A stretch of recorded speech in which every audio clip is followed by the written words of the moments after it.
It's Natasha from Big Rock Organics, and we're at week 4. Can you believe it? We are a quarter of the way through our CSA season, and I love to watch how everything changes week to week, and the colors change in the box as well as the flavors. So come with me for a little tour as we show you some of the things that are new and some of the things that we are continuing to harvest in the box. All right, so I hope that you have learned a little bit about kohlrabi. We had it in the box last week. It is crunchy and delicious. It makes really good coleslaw as well. So think like broccoli slaw, but just more crunchy and more sweet. And that's what you can add this to your other fixings for a nice coleslaw, which would be a great side dish, or sandwich topper or whatnot. You can also eat the leaves too. They're just like a collard green or you know, any other cooking green like that. Make sure you peel, cut the root off, and then you eat that either cooked or fresh. It's also good roasted. Roasting always brings out the magic.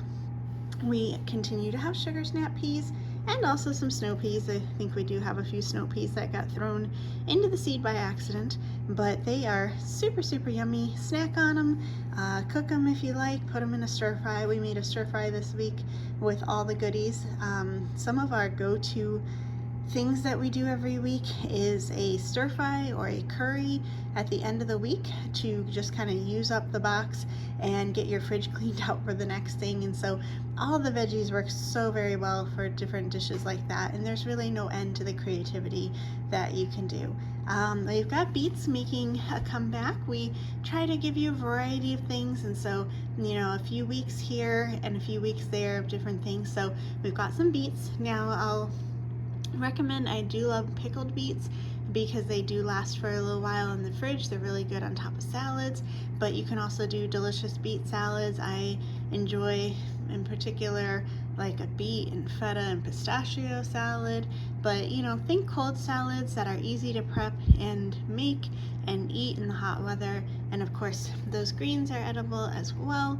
So if you ever get overwhelmed by the greens, you want to use them but you don't want to deal with them, you can take and chop them up and just saute them and put them on a cookie sheet to freeze, and then you can use them later, and they're really good in soups and things. So think like a minestrone soup. This would be an excellent green to put into a minestrone soup. Yeah, not thinking a soup at this time of the year, but definitely, you know, think about it for a later time and utilize all the different greens that you get on top of things, because believe me, you know, come December, you'll be wishing that you had some of this produce tucked away. Speaking of tucking things away, the dill makes an excellent thing to freeze. So you can chop all this up, you can put it in a freezer bag, put it in the freezer, and it will hold its color so beautifully. You can use it anytime, but we're including a recipe this week for a dill pickle chicken skewer with a dill yogurt sauce. Now I just have to tell you a quick story. I love the fact that we have volunteers come and work at the farm, and this year we actually have a couple of volunteers that are CSA customers that have decided, you know what, I want to invest a little bit in learning about this process that the food undergoes to get to our door. And so they have both said that, wow, this is an amazing process. It is a lot harder than you realize. Everyone should volunteer so you understand what it takes to get food to your table, and I wholeheartedly agree. But I've got this text chain that is between two of our volunteers, Linda and Leslie, and I am just so warmed by the back and forth banter of, hey, what did you cook? I cooked this is the recipe, it was delicious. Pictures, recipes, community, and that's really what CSA stands for, is community supported agriculture.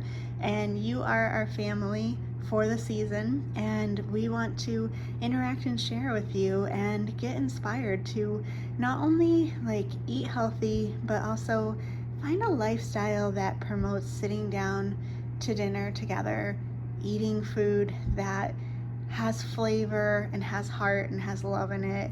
And so I just think that's such a neat thing to see. So anyways, sorry, waxing lyrical here, but I love that. So all right, moving on, we have baby carrots. Was hoping the carrots would get a little bit bigger, and they will be as we continue on here, but the baby carrots are so fun. And of course those greens you can utilize as well if you'd like to. All right, and I will say we apologize for our mud. You might get some mud this week. We had, I think, close to 9 or 10 inches of rainfall in the course of about 48 hours. It has been rough. We've had some flooding. We've had a lot of mud and a lot of weed growth, bug growth. So we're trying to work through that. So be patient with us, guys, but it's kind of gotten to my head a little bit. So it's been a long week, a lot of storms, and hopefully things will recover a little bit and we'll get a chance to breathe here in the next couple of weeks. All right, so we have Swiss chard back again. This is delicious. Had somebody at the market share a recipe, and he makes a soup with coconut milk, kind of a Indian inspired Swiss chard soup. That's a great idea. I just do a simple saute, but you can tuck this into pasta dishes, lasagna, just about anything that you would use like a spinach in. The stems get cooked a little bit longer than the leaves. So there's some Swiss chard. We've got fresh onions. These guys are fun. So these are basically onions on their way to becoming an onion. We're just picking them immature, which means that you want to keep this in the fridge. It's not going to be something you put in your pantry. It needs to go in the fridge, but you can use this whole bottom part like you would a normal onion, and they are delicious. So we are going to start introducing and picking some of these fresh onions in the coming weeks, along with your scallions. So we have our scallions still. They're great for all kinds of things, but if you just need a hearty slice of onion, we got you covered. Onions are coming up. We have many different kinds of onion family plants. We've got shallots growing, we've got leeks growing, we've got different colors of onions. So you'll get a good variety over the course of the year. I feel like they're such a staple in our cooking.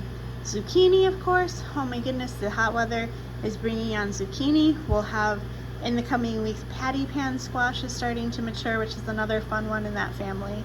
All right, green beans. Oh, everybody loves a good green bean. So these are such a labor of love. Enjoy the green beans. They are delicious, but boy oh boy, they're a labor of love to pick. So enjoy that and appreciate the people picking the green beans for you, because man oh man, we appreciate them. All right, we've got lettuce with a kale mix this week. We've got French breakfast radishes, which are super cute. I just think they're so pretty, and you know, it's just, I love food that's different and fun. Though I have to admit, I don't know where the name French breakfast radish came from, and that's probably something I need to experiment with. But I'm going to imagine a beautiful baguette spread thick with a nice butter, some chives, some sea salt, some sliced radish on top of there. One of our volunteers, Emily, is really into butter and radish sandwiches, and I've even seen these awesome videos where they're making a radish butter, and it's gorgeous, and you slice the radishes and immerse it in the block of butter with all kinds of other beautiful herbs and botanicals. So I'm going to post that recipe as well to inspire you. All right, and last but not least, we have some Italian parsley, which is delicious, and of course you can chop that, freeze it, you can chop it, dry it. Just a good overall seasoning to have in your cupboard. So be putting some of these herbs away, because you can have all your own herbs throughout the year, and when it comes to making that minestrone soup, you'll be set. So that's our box this week. We have lots of fun things to look forward to in the garden in the weeks to come. Oh, so much work to do to get things underway, but lots of delicious flavors this week and in the coming weeks. So enjoy.